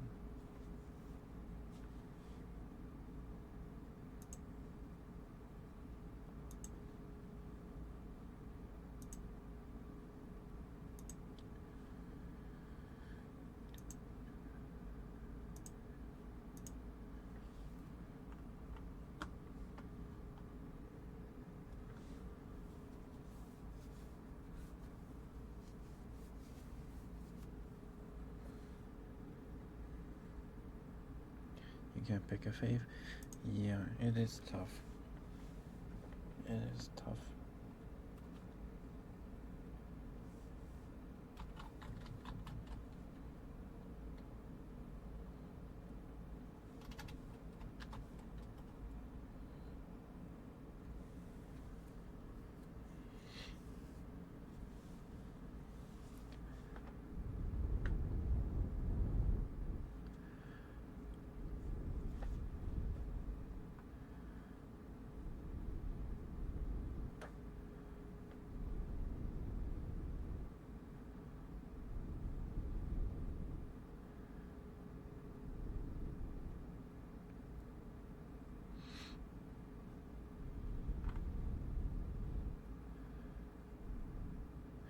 think I watched a video about wolf children. I'm sure it would make me cry.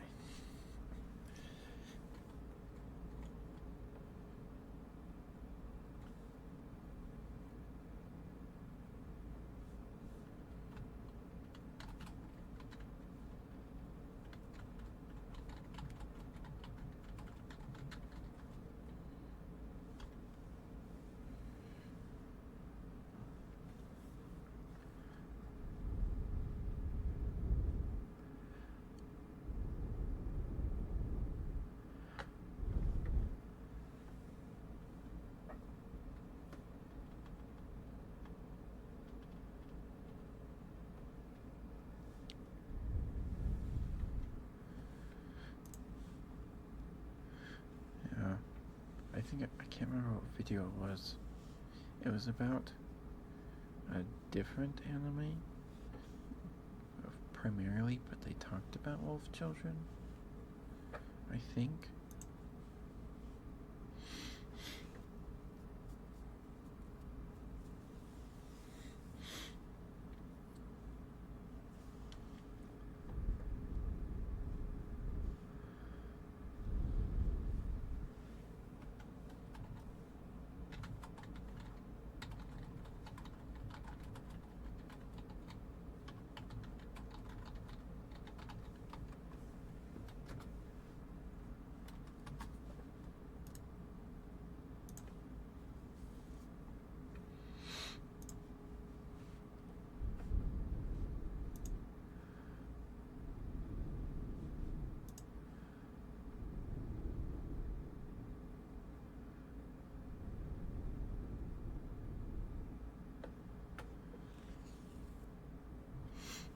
I think my dad likes that one.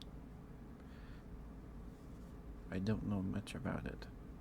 I'm more of a, I don't know if you can tell by me being a teddy bear, but I'm kind of a softie. So I really enjoy slice of life and romance. That's just how it is, I guess. Right, there's one where, like, about, like with, I can't talk. The one with, like, with a dog or something.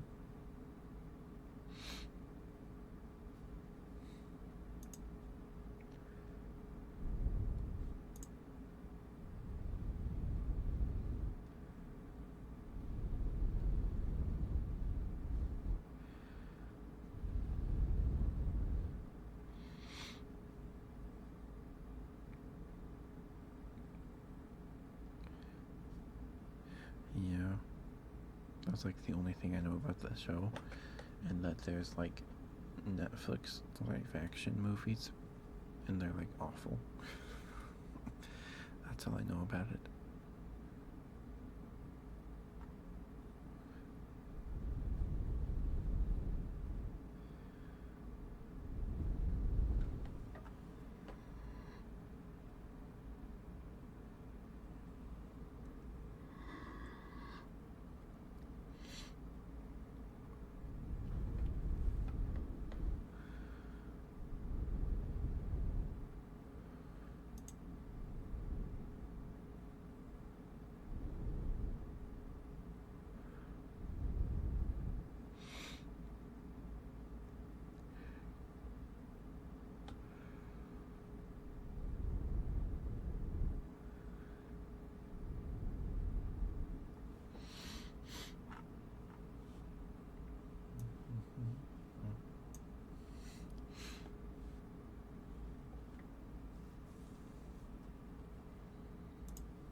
And Snow with red hair?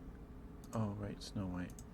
I think I started Snow White with red hair, but I never finished it.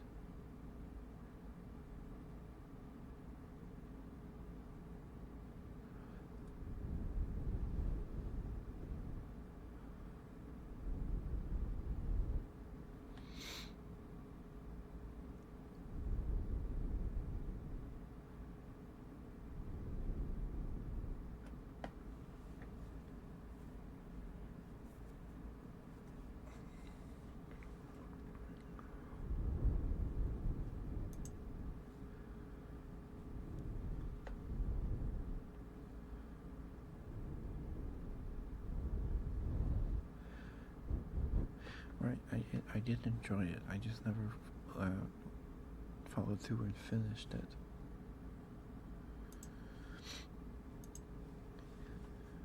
I need to. I need to. I need to finish Ancient Magus's Bride, because the second season is airing right now. I need to finish that. My dad really likes it. I really like it. I really like Ancient Magus's Bride too. It's so good. I love it. I love the music and the art, all of it. It reminds me of a comforting, like, Saturday morning cartoon almost.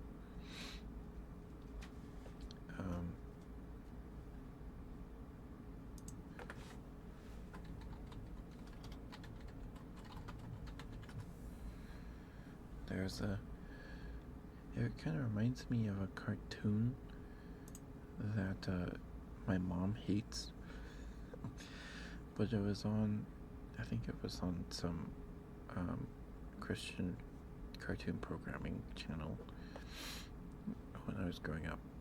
It's called Rupert. It's about this polar bear with a scarf, and I think he's a polar bear.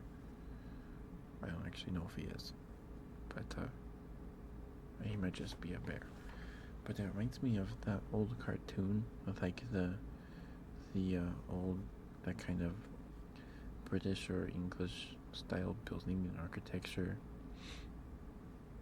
and just the vibe. It's really nice.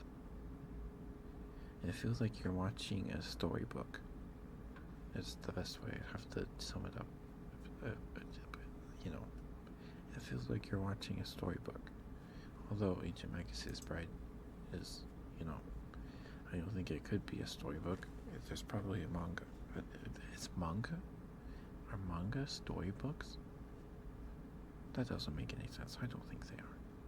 That doesn't make any sense. Banish the thought.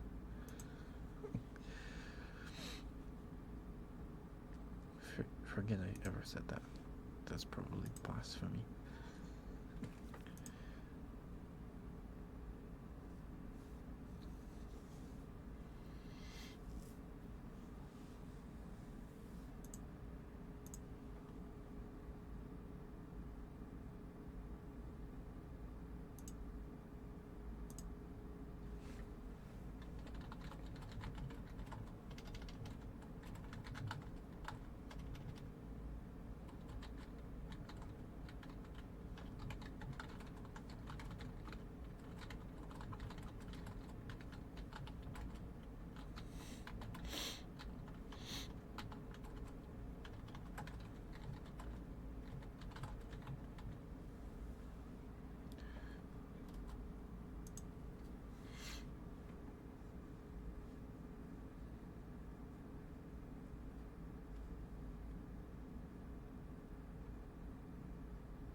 Okay, we should probably raid out here pretty soon.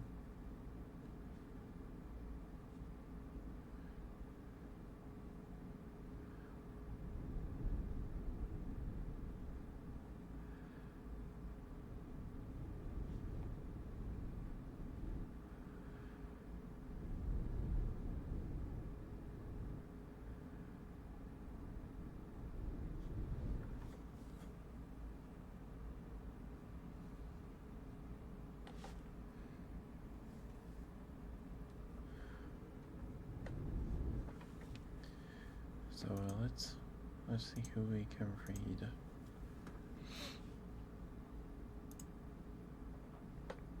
Anyone I know?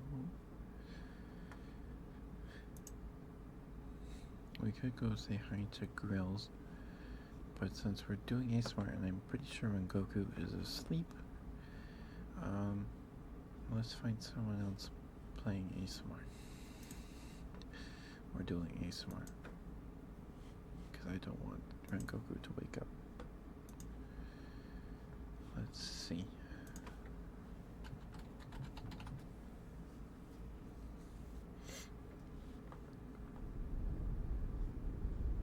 Anyone new? I think there's a couple new people here.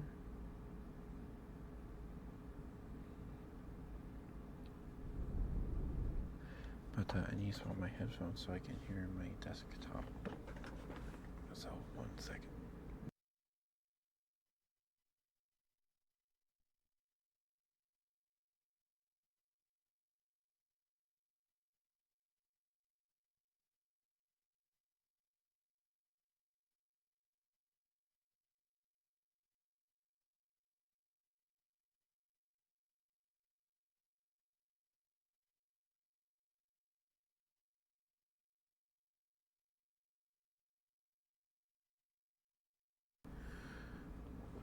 Okay.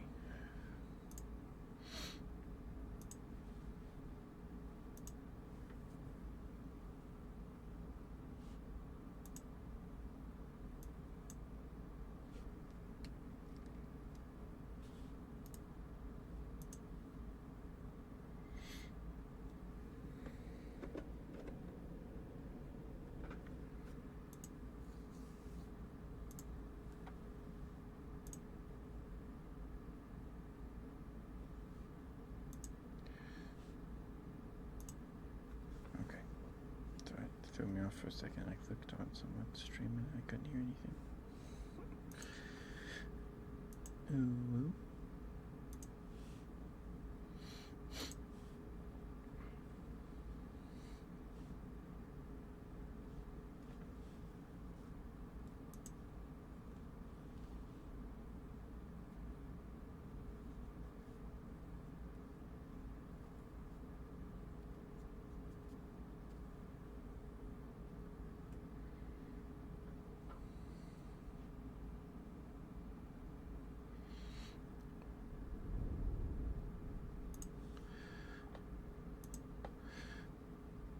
Okay.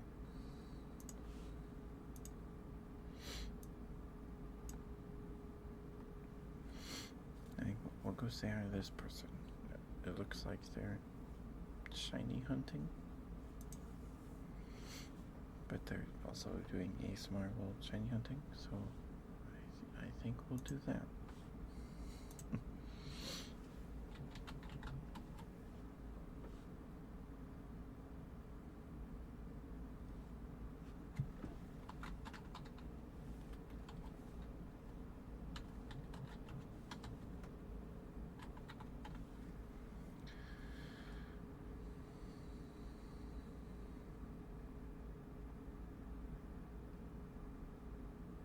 Okay. I think I spelled that right. I did. But, okay. Be nice to them. They're great. Probably. I don't know. I've never met them before. But please be nice. Show them some love. And I'll see you guys tomorrow. We'll probably play Mass Effect tomorrow. Yeah, thank you for being here, Ninetail. Thank you for keeping me company. It means a lot that you spend your time here with me. And you too, Rengoku. I hope you sleep well. Don't forget to brush your teeth. And please drink water. And get some good sleep. And I'll see you guys tomorrow. Bye, guys. Bye-bye. Bye-bye.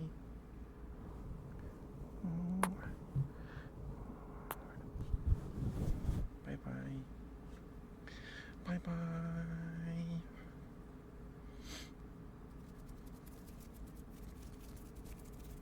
just let the red timer run